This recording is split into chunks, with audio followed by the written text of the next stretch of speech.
What's up, gorgeous? I'm so glad you're here. Welcome to the Fierce Framework podcast, where we talk about becoming fierce through messy action, baby steps, and cultivating confidence. I'm your host, Mary Beth.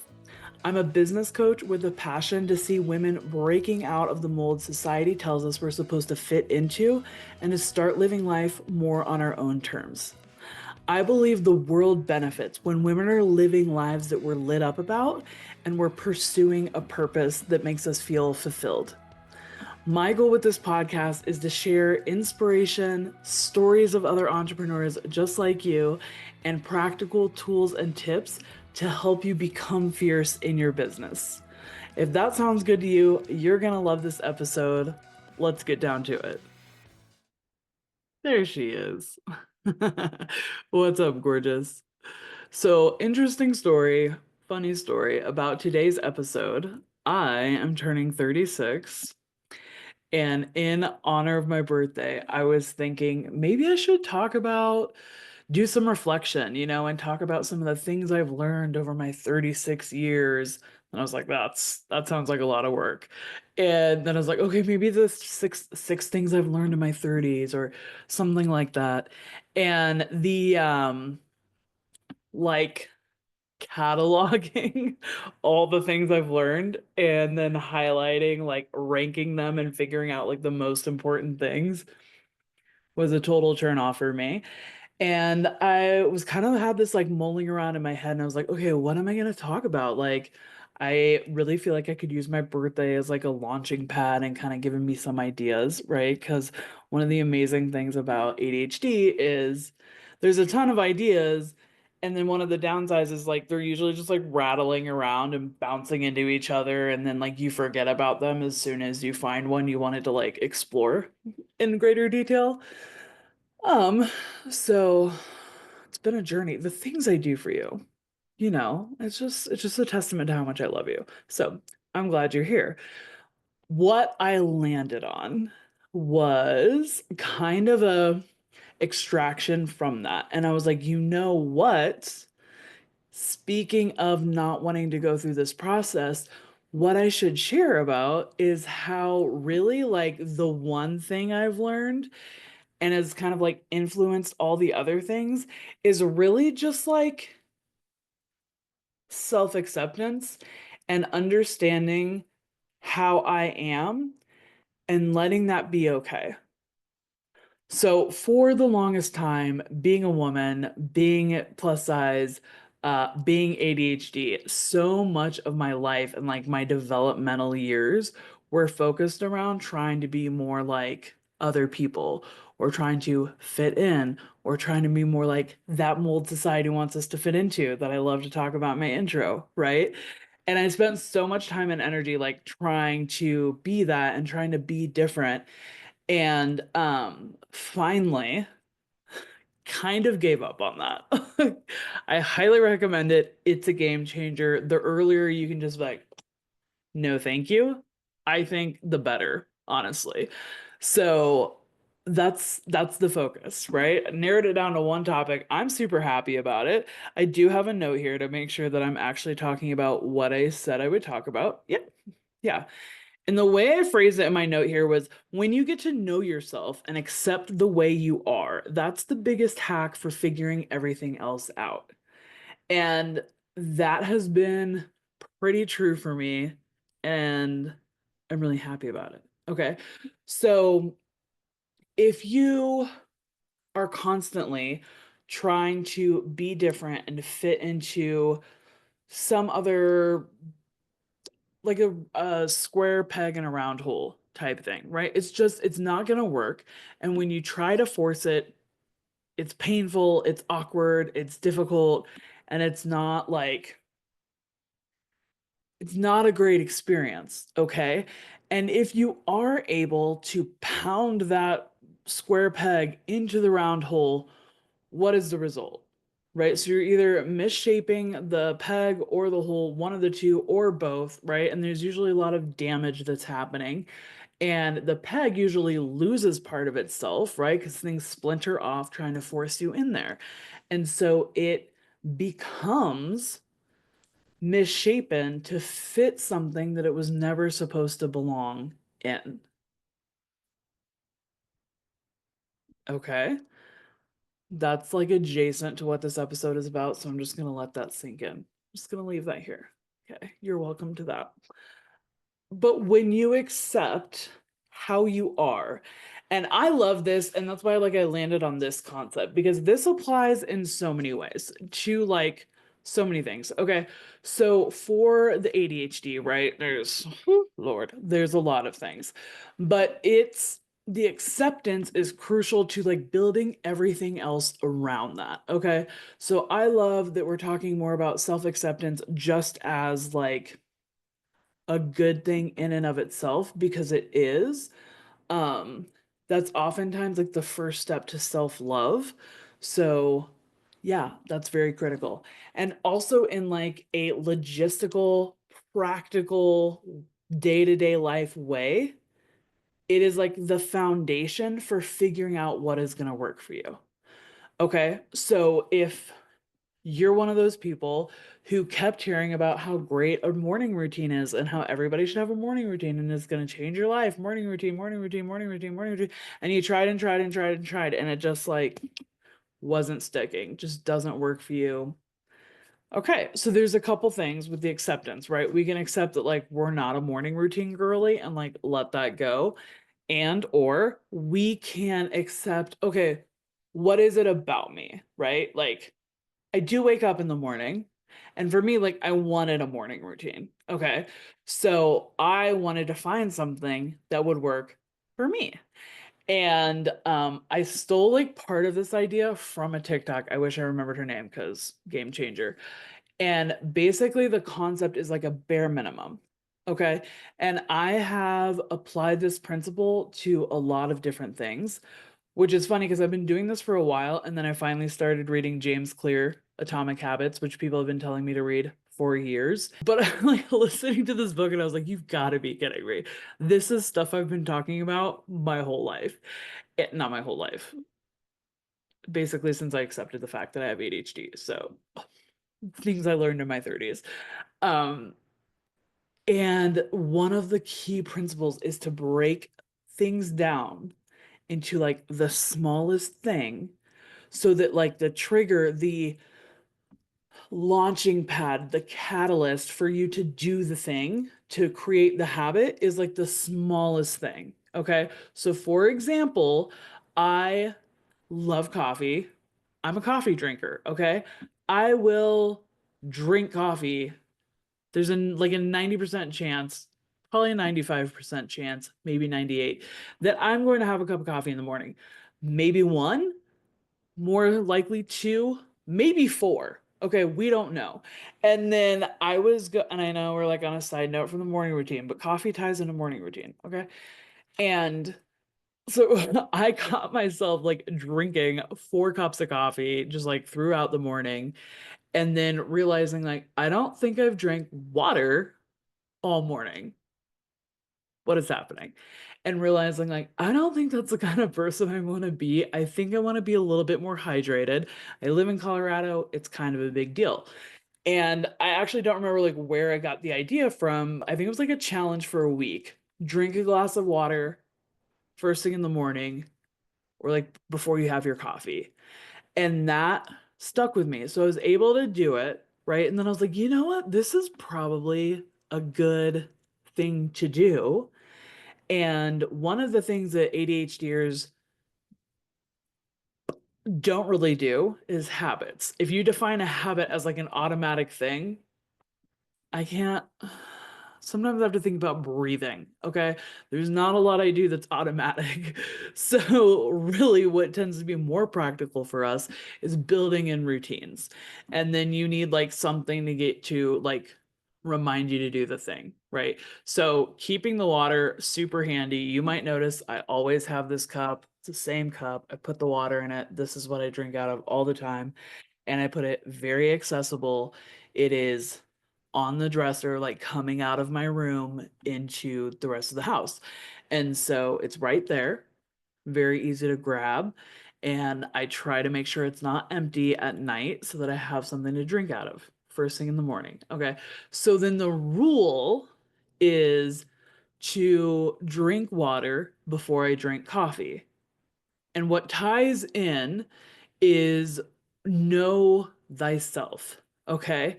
So I don't love rules because they don't. Okay. Pretty sure I'm autistic, so I do love rules. But like an arbitrary rule like that, it can't be too big and it can't be too strict because it doesn't account for where I'm at that day, how I'm doing, how my life is, what my capacity is, all those types of things. So the rule is there and it is, I was going to say flexible, but it's actually just tiny. It's to drink water before I have coffee. Sometimes that's check the box. Other times it's one or two cups. And I'm like, oh, okay, boom, we're doing it, right? And then I almost always have coffee, especially when I'm working. So that's something that I was like, I found something I like, the coffee. And I noticed like I want it during the morning 95% of the time. So almost all the time, I'm going to have coffee. I'm going to go search out coffee. And so that for me has been like a good foundation, like a kind of a trigger point to build other things around. Okay. So now we have the water and it's flexible because sometimes it's a sip of water and sometimes it's a whole glass of water. And I don't care. The rule is just to have water. Okay. So working that into like knowing how you are, right? Like there's so many different factors there. And then again with the coffee, I was trying to remind myself to take these multivitamins because I finally bought vitamins because I'm 36. And I was like, vitamins and supplements are becoming a more important part of my life. And I was like, how do I remember to take this vitamin? What did I do? I put it in the cabinet with the coffee front and center. So I literally have to reach around it to get to my coffee, which 95% of days I'm going to get my coffee. And so then it's right there, I see it, and I'm already fixing myself a beverage. And it's like, oh, yeah, let me take the multivitamin while the Keurig heats up. Boom.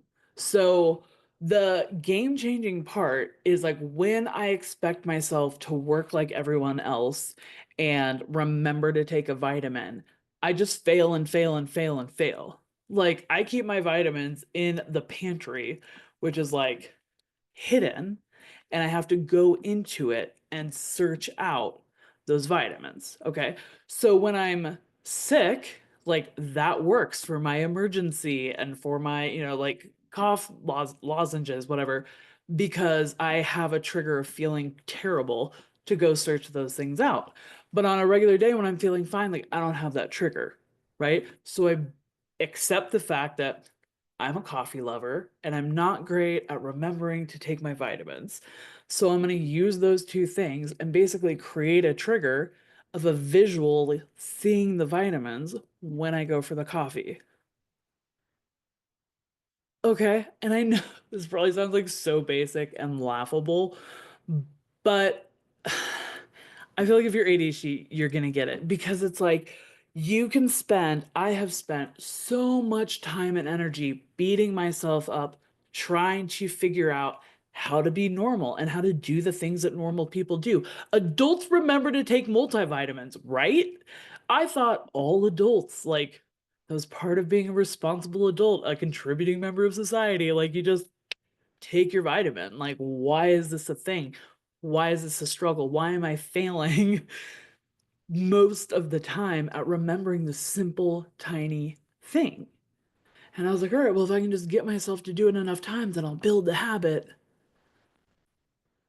Okay. Or instead of all that drama and the failure and like having vitamins expire, you could just put it with the coffee. So there's like a couple things there, right? Is like letting yourself not operate in the normal way. I don't care anymore where normal key people keep their vitamins. I don't, it's irrelevant to me where responsible adults store their vitamins. All I care about is what's going to work for me. So instead of trying to figure out what I'm supposed to do, how I'm supposed to fall in line, what everybody else is doing, all I have to figure out what's going to work for me. And then again with the self-acceptance, if I kept denying that I'm a coffee girly, right? And I refused to use that as a trigger, or I was like, just refuse to like accept that as part of myself or acknowledge like how often I'm drinking coffee, then I wouldn't allow myself to use that as the launching point for the vitamins. Right. So there's so many things, like there's so many kind of touch points where that becomes a factor of just accepting yourself and how you are. I feel like this probably sounds so silly, and these are really basic examples, but it truly has affected like this concept of just accepting how I am and operating from there instead of how I feel like I should be has impacted so many different things. Even my friendships for, the longest time, right? Like I wanted to be a good friend. And I thought that meant showing up like other people show up, whether that is, gifts or never showing up empty handed or going all out when I'm hosting or bringing a homemade thing to a potluck. Girl, I love people like that. And I am not one of them. Okay. So I will go all out for a party, but it's usually like once in a couple years because it's just a lot and that's fine. But so like I can do it, right? But that's not like who I am. And I think that's another thing that gets us caught up is like you can, you could push yourself, you could force yourself, you can get yourself to do a lot of these things that we want to do, but how much easier is it if you could just do it in a way that works for you? Okay. So instead of freaking out about finding something homemade to bring to the potluck, and then you, so then it's a recipe that I've never tried before because I don't like cooking. I rarely cook. And so then if it's something like I'm trying to find something like worthy of a potluck, I am Googling recipes. And then you're showing up to a potluck with something you've never made before and you don't know how it tastes. And it's just like, so how, like, that's just going to make your anxiety worse, right? Right. But accepting the fact, like, hey, you know what? I'm the napkins girly. I'm the paper goods girly. I'm the beverages girly. I'm the whatever works for you. Or one of the things I've done recently that I loved is I'm the Venmo you $20 girly, okay? Because I know hosting is expensive. And, if you have everything you need and there's no way I'm going to the store this week, let me Venmo you. Let me contribute that way, right? Because you're putting in a ton of work and I'm not going to make something, and then you don't always get to the store or whatever. Or if it's like, you know, anyway. So, yeah. And in my circle, I'm the wine girly. Okay. Like I've established this at Thanksgiving with my family finally. Like I am not going to make anything, honestly. And so I will show up with wine. I just went to a Galentine's party. That's what I did. We're supposed to bring like our favorite dish to share. Sweetheart, no. Okay. I'm bringing wine. And you know what's crazy is like people catch on. I didn't even realize. So I have a group of friends and we do brunches like fairly often. And somebody else in the group like shouted out, like, you already know Mary Beth's gonna bring the wine. And I was like, they're on to me.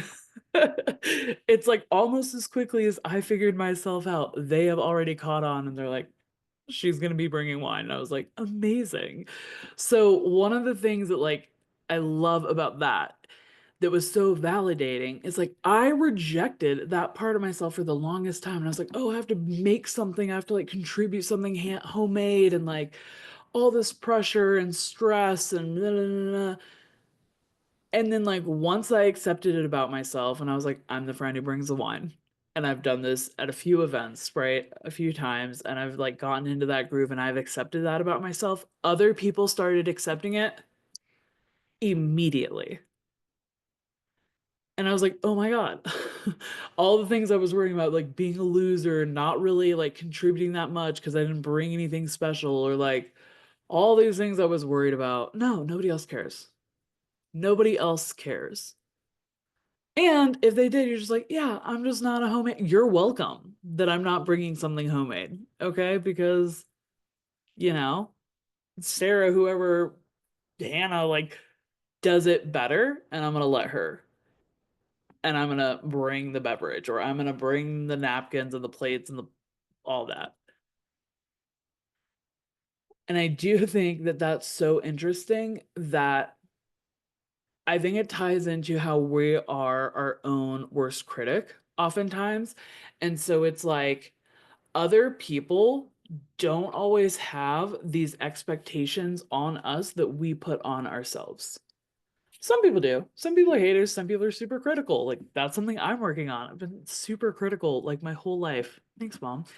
Um, no idea where I got it. And for what? Like, I'll just be hating on people. Like somebody was talking about how somebody had their Christmas tree up still, like at that Valentine's party. And I was like, oh my God. And then I was like, Mary Beth, why are you judging?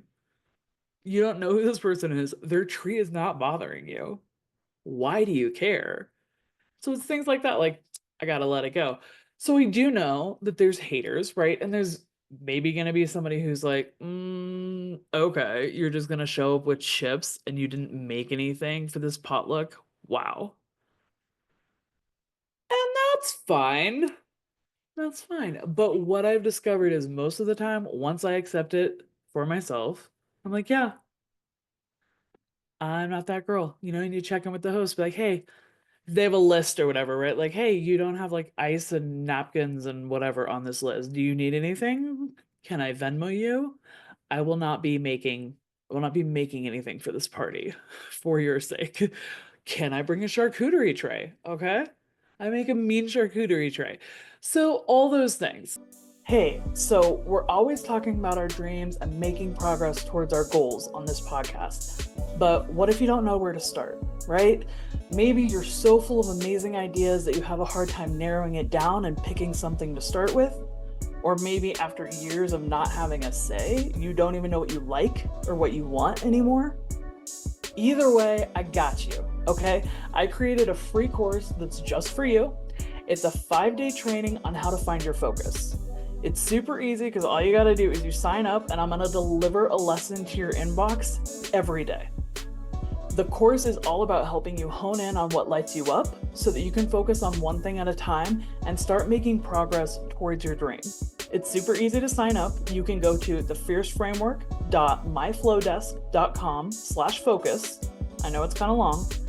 Thefierceframework.myflowdesk, that's my FLO desk.com/focus. I've also got the link in the show notes, or you can always DM me at the Fierce Framework and I'll hook you up. All right, I feel like I'm talking about this specific subject too much. I don't know if we want to come back to the morning routine thing because I felt like that was kind of boring and we talked about the coffee and water, but I will because it also highlights the bare minimum requirement. So I alluded to that concept when we were talking about atomic habits and making the habit or the routine like so small that it's silly not to do it. There's another book, I think it's called Tiny Habits, that uses that same concept. And the author was talking about how like his requirement was for him to floss one tooth.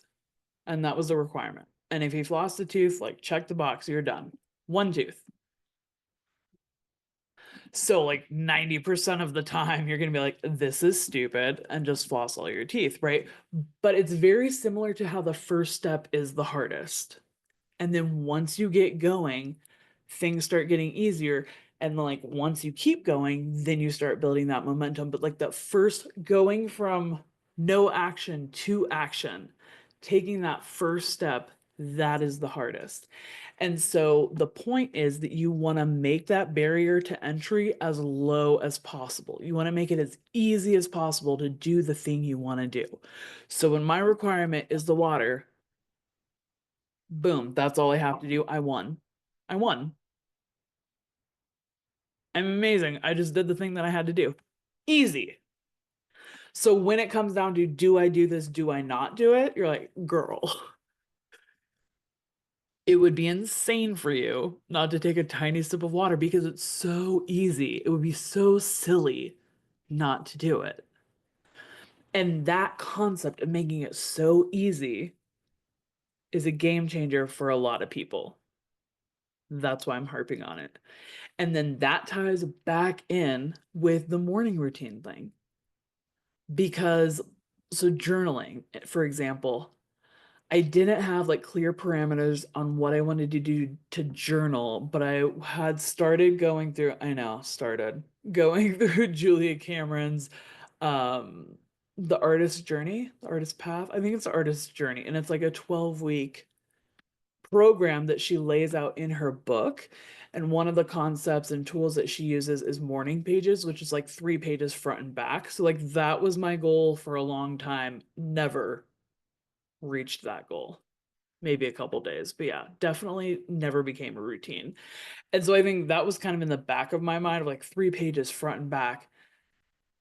No, but I didn't set up like a new parameter for what, how do I know when I've met this goal for the day?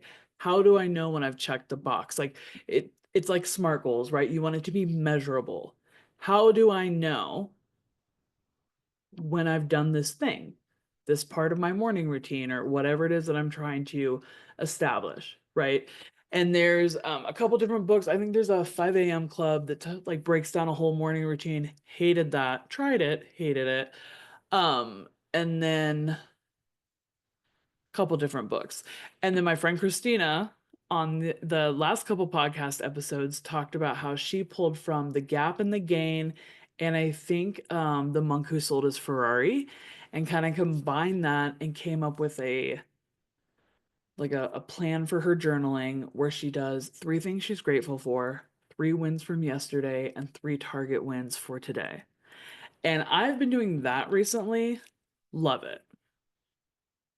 But even before that, once I like redefined what my requirement was, like what my goal was, what I had to do to be done, to check the box, to be allowed to feel like I completed something, was like just writing in my journal. And yes, there have been days when I only wrote the date. Okay. And that's fine. But I journal more consistently now than when I was trying to do 3 pages a day because I would just stop. You just give up. You get tired of not meeting the mark. You get tired of losing. You get tired of failing. And even if you're like pep talking yourself up, oftentimes it's just going to trail off if it feels like you can't reach it. So when you make it as small as possible, just writing in the journal, just writing the date. Okay, cool. And it's very rare that I only write the date. And I still don't journal every day. Okay, I'm not saying this is perfect. But that it's been a concept that has helped me progress so much. So the journaling, and then you vacillate between like learning something new, um, my spiritual journey, like all those types of things. And it's like, how do I find something sustainable? And my requirement for a long time was like 5 minutes. 5 minutes working on my spiritual journey, meditating, praying, worshiping, like whatever it is, just 5 minutes. And when you make it so small, you're like, that's insane to say no to 5 minutes. Like, I know I'm gonna waste 5 minutes scrolling on my phone at some point today.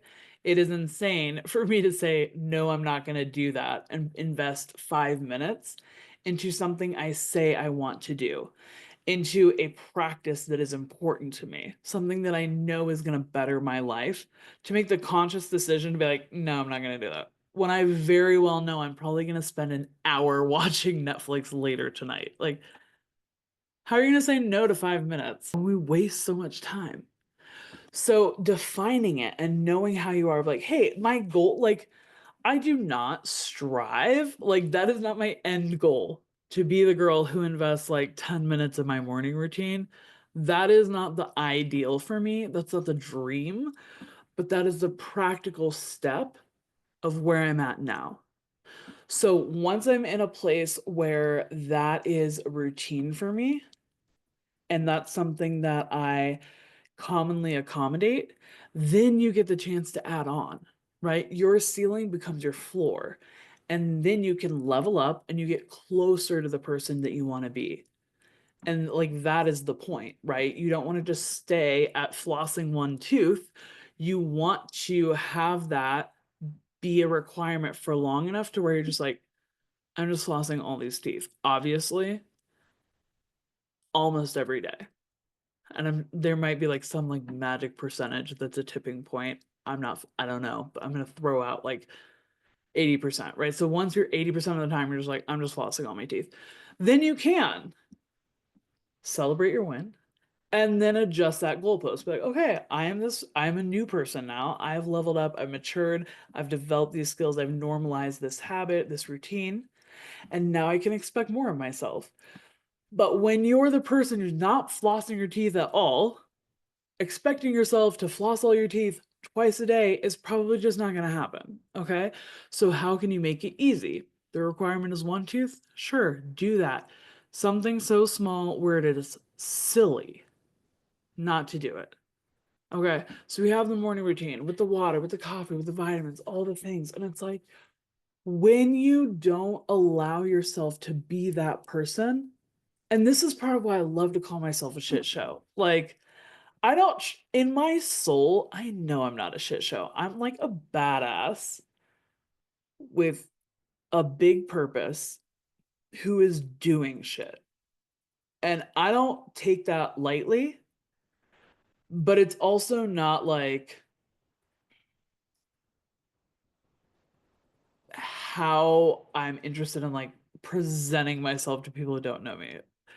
So I don't think you have to like slam the full weight of your truth and who you are into every new acquaintance, right? And as a recovering perfectionist, I love creating margin to allow myself to make mistakes. And this is probably partly trauma. You lower other people's expectations of you. You don't have as much anxiety about meeting their expectations. And I'm laughing because that's not healthy. That is something that we're going to be working on eventually. And I'm sure I'm going to be so embarrassed to watch this episode later on and be like, I don't know if you should have accepted that about yourself. But for right now, that is something I've accepted about myself, and it has helped me just like move on in so many ways. Okay. And so I love it's kind of like the trend of like, I'm just a girl. Like, I'm just fighting for my life. Like, I'm trying, I'm just surviving. And so, yeah, I love to refer to myself as a shit show because it's like, I'm just gonna be how I'm gonna be. Do you know what I'm saying? Like, if if I can't figure out how to take a multivitamin every day, that's fine. I'm just not that person. Okay. If I cannot for the life of me figure out how to stick to a morning routine, or I just can't wrap my head around the fact of doing a whole like 7 step, hour long, super rigid routine, cool. You think that makes me a shit show? Like, I don't care. I love it. I'm running on like vibes and anxiety. Like, I can't be bothered. Okay. So know thyself, accept it, and then figure out like, okay, so what is gonna work for me? And again, the once you have the bare minimum, then you're able to have that sense of accomplishment and you build that momentum and you establish the routine of completing those like requirements that you're creating for yourself instead of establishing a habit of setting an expectation that's unrealistic and then failing. Like our brains don't love that. And so then it makes it harder to keep going. And I've talked about this before of having a bare minimum for like what you're going to do. And so I went through a phase. I actually like life is cyclical. I go through this season regularly. I don't know how often, where it's just like I just feel like I don't have like creative energy or capacity to like be putting a lot out there. And so I will regularly kind of like drop off social media, but I have minimum requirements that I can fulfill and know I'm completing those and be like, okay, we're doing that. I'm putting my podcast out there. I'm putting the newsletter out there. We're doing the things. We're like maintaining the bare minimum for communicating with my people. And then other seasons when I have so many ideas and tons of energy and I just want to be interacting more, then I can add on all these other things. And I've coached people to this as well. Like, okay, so you're launching a membership. What is the bare minimum? Because when you're promising a membership and experience, you're holding space for people, what are you promising? And then what's the bare minimum? What can you sustain on the rough days, on the rough weeks, like when your energy is low? What is reasonable then? And then have that be the bare minimum. And great, 75% of the time, you're going to exceed that and you're going to be able to add on and do more. But when you have a bare minimum that is practical in the sense that you can do that almost all the time. Because I think what we love to do, especially of those of us with ADHD, is we love to have lofty goals and we get into like a good mood and like a high energy. And then we have all these goals and ideas, and then we set that standard there. I'm like, yep, this is what I'm going to do. This is the level I'm going to maintain. And that's not practical 75% of the time. And it's like, buddy, yes, you can do that in this season.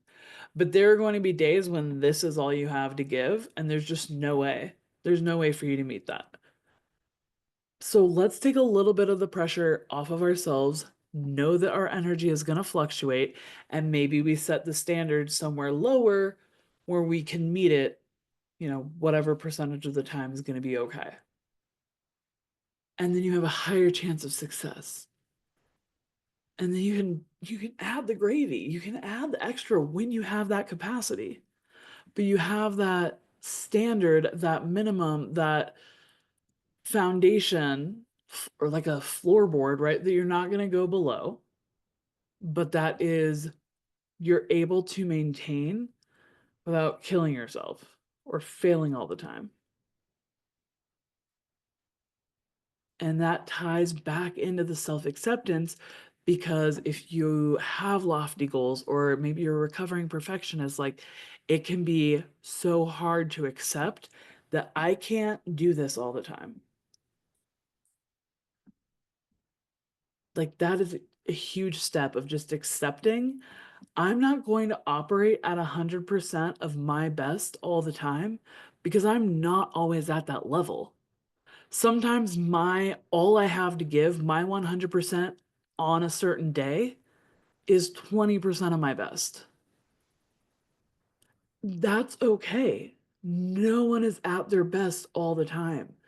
And if you are doing the best you can at that moment, and that's 10% of what your best ever is, your best ever is irrelevant when you're not there in that moment. And so it's so important to accept ourselves and understand, like, hey, I'm not always going to be a rock star. Like, I am a rock star, but I'm not always going to perform as a rock star. Sometimes I'm going to show up as a shit show, and that's okay. I love her. She's a shit show sometimes.